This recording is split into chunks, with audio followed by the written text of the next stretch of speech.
Cuando con el tiempo se perfeccione este invento, el mundo quedará sorprendido ante los cuadros vivientes y parlantes que ello exhibirá sobre el tiempo.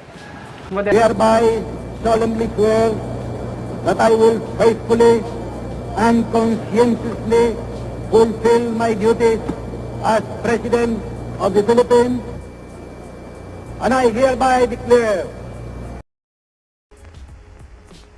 Taong 1943,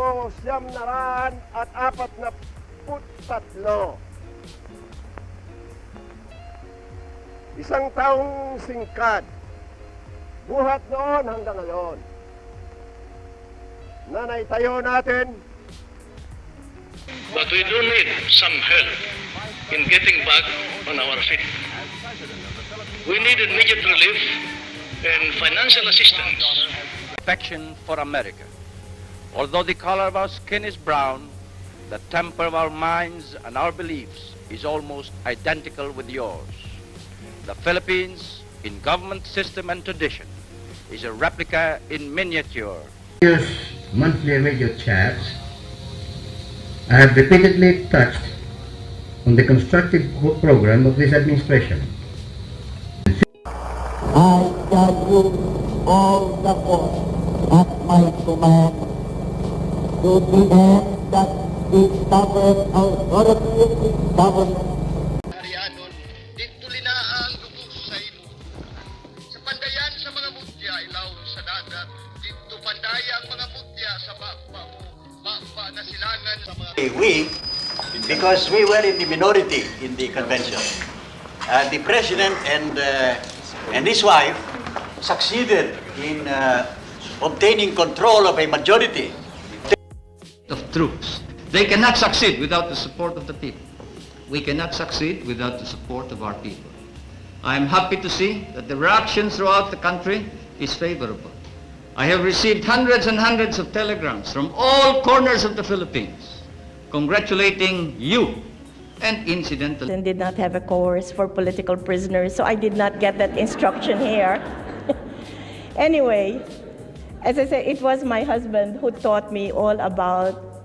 Have been the subject of a massive disinformation campaign that we are seeking to proclaim. Malilit ang siyang makinabang sa ating pagsisikap. Terrorism. It threatens our sovereign, democratic, compassionate, and decent way of life. Ako, si Benigno Aquino III, mataimtim kong pinanunumpaan, ay taimtim kong pinanunumpaan, napsigasig ang aking...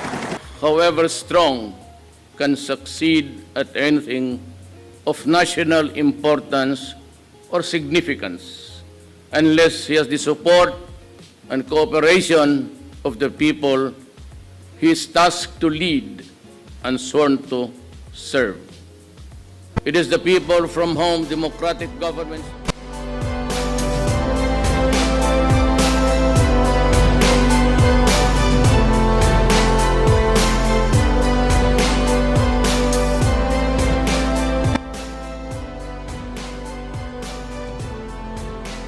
The next president should not have been any criminal record. The next president should not be in favor in special treatments. The next president should not be in favor in political killing in the Philippines. Corruption should not be committed by the next president.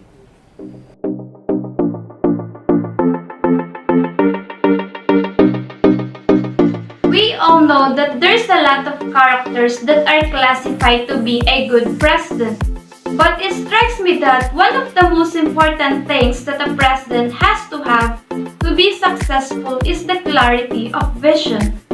Effective presidents have strategic visions and a direction in which they want to lead the country. They are concerned with the big issues and big challenges. And also, they seek to explain their visions in a way that allows people to understand their circumstances and develop confidence in those proposals. Second, there has to be clarity about the goal, if not always clarity about the method. For the clarity of visions doesn't necessarily always lend itself to a clarity of direction, which is the second great characteristic, the consistency. Consistency of purpose but a willingness to change strategy in moments of crisis. Lastly, they able to influence. For some people, influence feels like a dirty word, but being able to convince people through logical, emotional, or cooperative appeals is an important trait of inspiring. It is an example of effective leaders.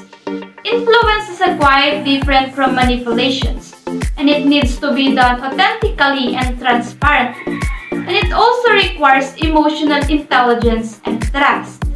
One of the quality of being a good leader or a president has a strong vision for the country's future. They will think and make different ways to improve our country. A good president should look on how he or she can make the country resplendent. As a good leader, you will always make the people in your first place priority. Find ways on how you can give them permanent jobs and help them to fight for their lives. Honesty is one of the most important traits to become a good leader. A good president advocates truth and integrity. He conserves the trust of the people and not let them to regret on their decisions. A good leader is a role model of hard work. He walks his talk and inspires his people through his actions. He is not purely talk. He makes sure that his promises are done and won't be broken. Action still speaks louder than words. Just because he or she can talk well on stage doesn't mean he or she can perform things in order.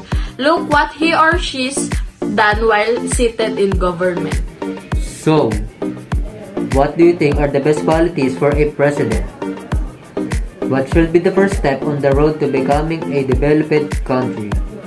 As Filipino citizens, we must first vote for the person who truly deserves to be the representative of the Philippines and Filipinos. He or she should have heart, courage, and most importantly, they should not view the Philippines as a business that can be corrupted, but rather as a country that needs to improve. We need to know who the best person who should we entrust our lives and our country.